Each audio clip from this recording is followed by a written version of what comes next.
राज तिलक मुबारक हो महाराज। आप दीर्घायु होंगे। एक समय की बात है, पहाड़ों और नदियों से घिरे एक छोटे से राज्य में एक बेहद गरीब लकड़हारा रहता था। उसकी पत्नी ने एक दिन एक पुत्र को जन्म दिया। बच्चा बहुत सुंदर था, लेकिन उसके माथे पर एक अजीब सा सुनहरे रंग का निशान था जो चमकता हुआ प्रतीत होता था। गांव के लोग उसे देखकर हैरान रह गए। गांव के पंडित और ज्योतिषी बुलाए गए। उन्होंने बच्चे की कुंडली देखी और एक चौंकाने वाली भविष्यवाणी की। यह बालक 16 वर्ष की आयु में राजकुमारी से विवाह करेगा और एक दिन इस राज्य का राजा बनेगा। यह बात धीरे धीरे पूरे राज्य में फैल गई और आखिरकार राजा तक पहुंच गई। राजा यह सुनकर क्रोधित हो उठा। वह बहुत घमंडी और सत्ता का लालची था। उसे यह बिल्कुल स्वीकार नहीं था कि कोई गरीब लड़का उसकी बेटी से विवाह करे और उसके सिंहासन पर बैठे। उसने तुरंत सैनिकों को आदेश दिया कि बच्चे को खत्म कर दिया जाए, लेकिन सीधे हत्या करना उसके लिए उचित नहीं था। इसलिए उसने एक योजना बनाई। उसने बच्चे को एक टोकरी में बंद करवाया और तेज बहती नदी में बहा दिया। राजा ने सोचा, अब ये बच्चा कभी जीवित नहीं बचेगा। लेकिन भाग्य को कुछ और ही मंजूर था। वह टोकरी बहते बहते दूर एक गांव के किनारे पहुंच गई, जहां एक बूढ़ा माली रहता था।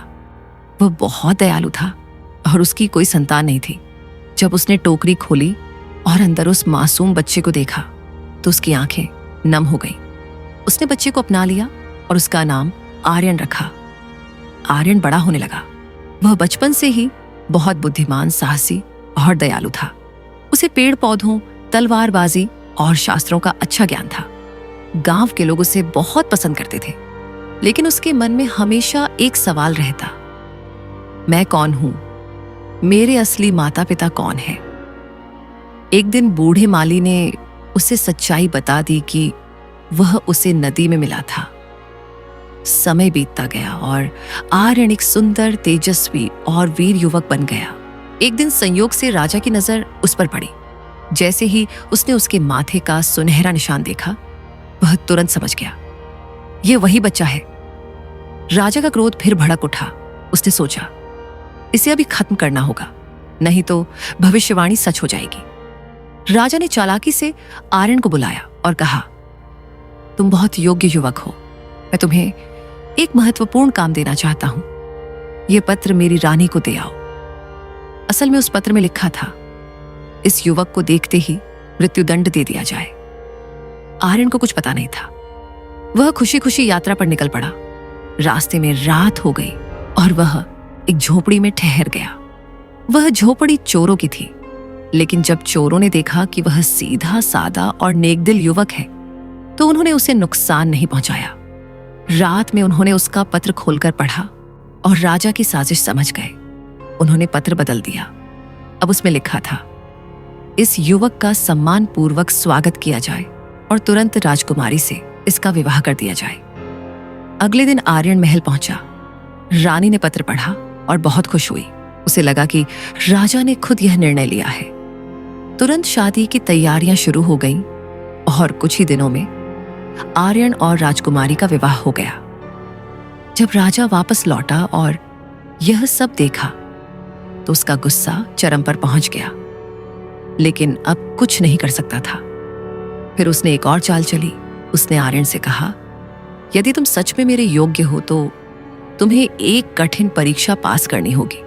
तुम्हें अंधकार पर्वत से जादूगर के 3 हीरे लाने होंगे।